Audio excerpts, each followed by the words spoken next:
ora, welcome to Central News for Friday the 24th of January. I'm Hilary Entwistle.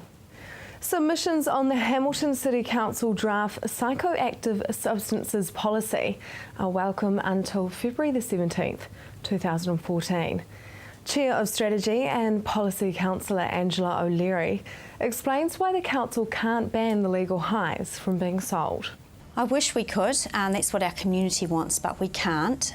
Council can't make a policy that breaks the law. So what we can do under the new Government Act is we can restrict the number of stores, number of puff shops that we have in the city by restricting them to a certain location in the city. And the other thing we can do is we can protect them from setting up next to schools and parks and things like that. So we can put a buffer zone around sensitive sites. Auckland Anniversary Day will see the start of the 88th National Yearling Sales Series at Karaka. Tim Ryan, racing journalist and ex-trainer, says the place to be the night before will be the Ellerslie Racecourse for the Karaka Million Twilight Race meeting. Well, that really introduces the sale or opens the sale up. It's a very festive night where people just go along and have a really good time, lots of fun, and it caters for horses that were bought at the previous year's sales, so they have specific races for horses coming out of the previous year's sales. They're running around for $1 million, the 2-year-olds, 3-year-olds $100,000, and older horses $100,000 also. So it's an incentive for people to go to the sales and buy a horse. An operation is to be held in the Eastern Bay of Plenty police area between the 28th of January and the 14th of February, targeting speed in and around schools during high-risk times. The campaign will also target cycle helmets and restraints, alcohol, speed, dangerous driving and high-risk drivers outside of school at high-risk times. The 5 to 9 year pedestrian age group is the highest at-risk group in terms of vehicle collisions, with more than 90% of pedestrian casualties occurring on urban roads with a speed limit of 70 kilometres or less.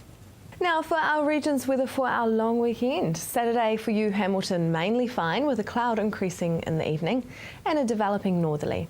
Your expected high is 25 and an overnight low of 15. Tauranga, cloud increases and the northerly is developing too. Your expected high is 23 and an overnight low of 18. Hamilton, your Sunday becoming cloudy with a westerly change in the wind. Later in the day, rain. Your expected high is 26 and an overnight low of 12.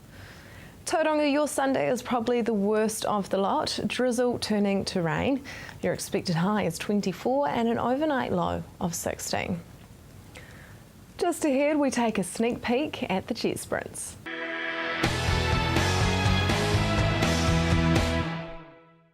Welcome to Central News on TV Central. Tomorrow at Bay Park, there will be a world first. It will be the first time that a championship series is being held inside a stadium. Jet sprinting is a unique sport that involves crews of 2 racing individually against the clock through a series of twists and turns in water only 50 to 70 centimetres deep. I caught up with a former world champion to find out how the sport originated. The sport did originate in New Zealand, so how did that come about? Well, it was really guys running up and down the river in their race boats, jet boating and river marathon racing, and then one time the river got flooded and they all thought, well, hey, let's do some time trials, and started off just going around logs in the river, and then they decided they'll do time trials a bit more often, and then the boats got more suitable for that sort of racing and kind of originated from that way back in 1980. Where is jet sprinting now on a global scale? Well, I guess we've got, we did some demonstrations over in England, and we've Australia, America and a little bit of Canada, and there's some people from Dubai pretty interested, and of course New Zealand, so yeah, it's starting to grow. These things do go fast, I mean big time fast. Is it just a case of pulling an engine out of a car and chucking it in a jet boat? Yeah, pretty much more like pulling out a dragster motor and putting it in a 13-foot boat. And that's pretty much what it's like. There's total traction, there's no wheel spin, so you get from 0 to 120k, 130k very, very quickly, less than 2 seconds. And what about the boats themselves? Are they normal, regular speed boats? Yeah, there's all sorts of variations in jet units, but the main ones we run are Scott Jets from down in Christchurch, so pretty much everything's made in New Zealand, right from the steering wheel to the end of the jet unit. And so how fast can these things go? Well, they're not really built for top speed because they're short, so they're made to turn as well, so you've got to kind of get them good a moderation between the two. So top speed probably 125, 130k, but as I said before, you'll do that in 100 metres. But you've got to be able to turn at that speed as well. It's a little bit like going down your hallway at 100 mile an hour and turning into the bathroom without backing off.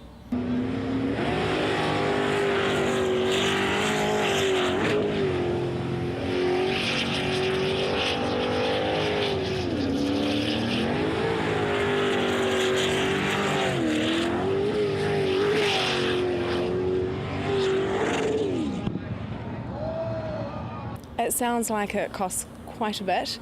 Is it a rich man's sport? It's about how much you want to spend. There's a class that we start off in, the 400 class, and that's a very affordable race. I mean, you're not wearing out gearboxes, tyres, engines. Well, you're wearing out engines, but as far as transmissions and tyres and lots of fuel, it's relatively cheap from a motorsport perspective. It's all about how fast you want to go is how much you can spend. And you've actually come out of retirement to race here tomorrow. So why now? Well, the motivation to come out of retirement for this particular event is, as you can probably see around you, it's a big amphitheatre and it's pretty amazing to do it here. I've always said that I would defend my world title, which I'm going to do that, and that's later this year. So I was invited to drive at this event, and it suits me to get a little bit of wheel time before we do the Worlds. So it's only really one event at this stage. Former world champion, first time jet sprint track inside a stadium. What are you kind of predicting that would be the difficult parts to the track? Oh, you name them. It's a short track and it's got some tight little corners in it. We just went for a burn around the outside of it for a sponsor's run, and you can certainly feel that it's not a wide open track, and if you're not concentrating, and it's going to catch you out. So it's going to be fun to watch, that's for sure. And as the former world champion, what's your advice for those coming here to race tomorrow? Take it easy, have a look first. Do your first runs at a bit of moderation, and take it up on the straights, but be careful of those corners because they are tighter than you think. Thank you very much and all the best. Thank you.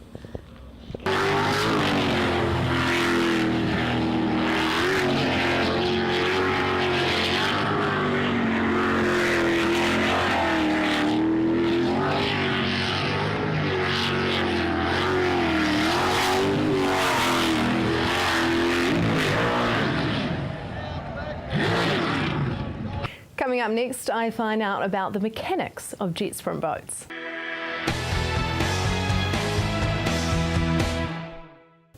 Welcome back. Your average jet sprint boat motor has so much power behind it that it could empty your average family swimming pool in 2 minutes. I chatted with two blokes involved with the sport to try and understand better the power behind these machines. Joining me now is Rob and Brian, and they're going to tell me about this boat, which is the biggest, I can't remember, Rob, I've got to go to you for this one, I've got to get it right, the biggest something in the Southern Hemisphere. It's the biggest block in the Southern Hemisphere, so it's 11.7 litres of pure motor really. It drinks 20 litres of methanol in a minute run, which obviously is a lot of fuel in a very short time. So it's got 1,000 foot-pounds of torque as well, which obviously gives you some incredible acceleration. You're going 0 to 120 kilometres in 1.5 seconds and pulling up to 4.5, 5 Gs around corners. So, I mean, it's pretty amazing. She's a thrilling ride, that's for sure. Did you say 0 to 120 in how many seconds? 1.5, yep. Pretty amazing. In fact, they're quicker than anything. A dragster, I mean, leave it for dead. Not built for top end speed, they're built for just sheer acceleration. Now, Brian, what is methanol? Why methanol? Methanol for these motors to keep them running cooler, and it's a fuel that's virtually like got supercharged. You can get so much more power out of it and cleaner burning. So what is this? I mean, this is the biggest exhaust pipe I've ever seen in my life. What goes into it? All your exhaust gases come through here into the headers, and then you've got your fuel injection, magneto, dry sump set up here with the tank and everything. It's certainly a cool machine, that's for sure. So how much gas is going into one? How much can it take in one go? We're only holding 22 litres on board, so we don't, I mean, it's all power to weight ratio, so you don't want to be carrying a lot of extra weight. I mean, everything counts really. So we run it pretty lean. You can't run on the trailer for too long or you won't have enough for your run. And I heard before that you guys refuel after every single lap. Yep, in fact, you only got 22 litres in there and you're running close to 20 litres for that run, so you have to fuel every time you're coming out. And obviously we've got an hour in between runs sort of thing in your qualifiers, and then it closes up. But this trailer's actually got 160 litres on board, so we can actually fuel up from the trailer. We're not actually having to carry anything, so it makes it all pretty streamlined. Does that make it a bit of a rich man's sport? I mean, that's a lot of fuel, and fuel prices are quite high at the moment. Well, it's actually cheaper than petrol, so believe it or not, it's actually not that expensive. And you're doing 8 runs in a meeting, so I mean, you're talking $2 a litre. It's not overly expensive to actually run. I mean, your costs actually come in getting to the sport and other things, to be fair.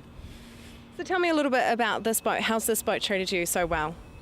It's been a great hull. I mean, it's just a good boat. I mean, I had an older one prior to this, and this is a couple of years old now, but it just handles well. I mean, it turn on a dime, and I mean, as I say, the acceleration, the whole package. I mean, it's pretty amazing. It is a cool weapon.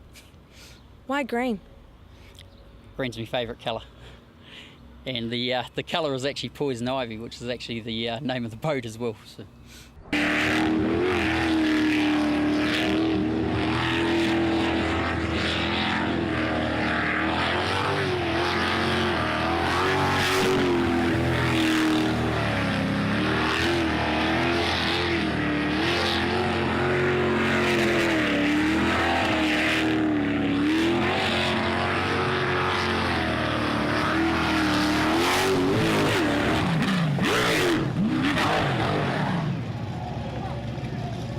So that's the colour, that's the boat, that's the shell. What about actually inside? You know, who built this motor?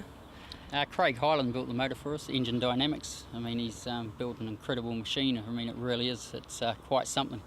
And we just, over time, keep adding bits and making it more and more powerful, and it gets lighter as well, because, as I say, power to weight obviously makes a difference. So we've just chipped away at it, and over the last 3 years, built an amazing motor. Takes 3 years to build a motor? No, we've just chipped away at it. We've added parts, and it's just had a new head on it, and it's got titanium rods. We've just over time done different things each season, really. What would happen if I took this motor and put it in a car? You'd have one hell of a machine. Well, hopefully you go well on Saturday's racing, and hopefully she doesn't get too dirty out there. All the best with it. Stay tuned, as after the break I meet the man behind it all.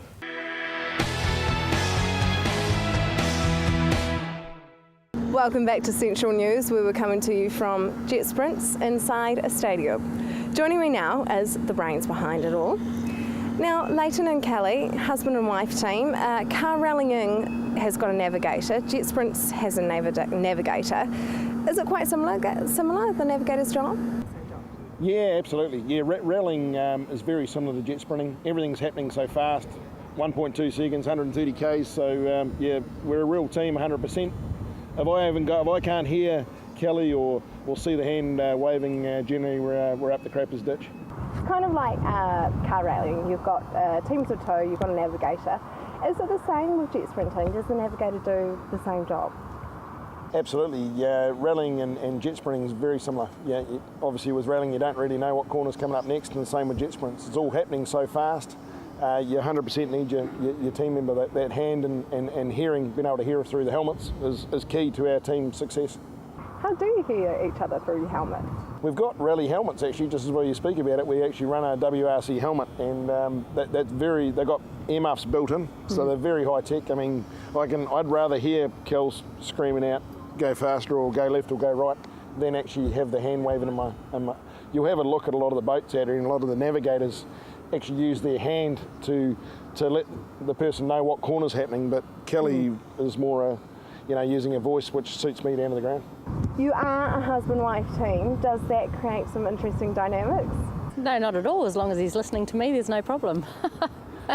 No, we actually, yeah, it is about team, and we thoroughly enjoy what we're doing, and yeah, we just, if anything, you sort of become closer for it and with it, and yeah, have our moments obviously as you do, but that's racing, and yeah, just love it.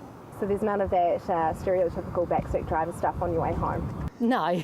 She tries, but I don't listen then. Anytime I just blame him, he's got the steering wheel, so. Now you two are quite good at this, so where are you currently ranked? Yeah, we are up the top. We're current world champions in the superboat class, so we're very chuffed with that. So we're heading off to the States in August to obviously try and defend our title. And at the moment we're 2NZ, and the battle's on here. We want to go away this weekend with the winner's flag, so she's all on. Hero Zero, we say. And what was your winning time with that? For the Worlds? Yeah. They're different tracks that we set. From memory, it was about 47 or 48 seconds. That was down in Featherston at one of them. So, yeah, there's 2 tracks we run, and the competition's fierce. As you can see this weekend, there's a lot of teams from Australia and all around New Zealand from the deep south, and they're big spenders. The green boat over the side there's $250,000 coming up against racing it. So, these guys spend some pretty serious coin. Why did you guys want to get into the sport? Well, it's something we can do together, but Kelly's probably better to answer that one. Yeah, we used to race bikes, but yeah. Yeah, we used to both race sidecars. Yeah, so Leighton had his own bike, and then I was with an all-female team, and yeah, we were both swingers as such. And then Leighton got it. Leighton actually had quite a bad accident at the cemetery circuit, and then yeah, sort of got into jet sprinting after that, and yeah, just it's something we can actually do together, and yeah.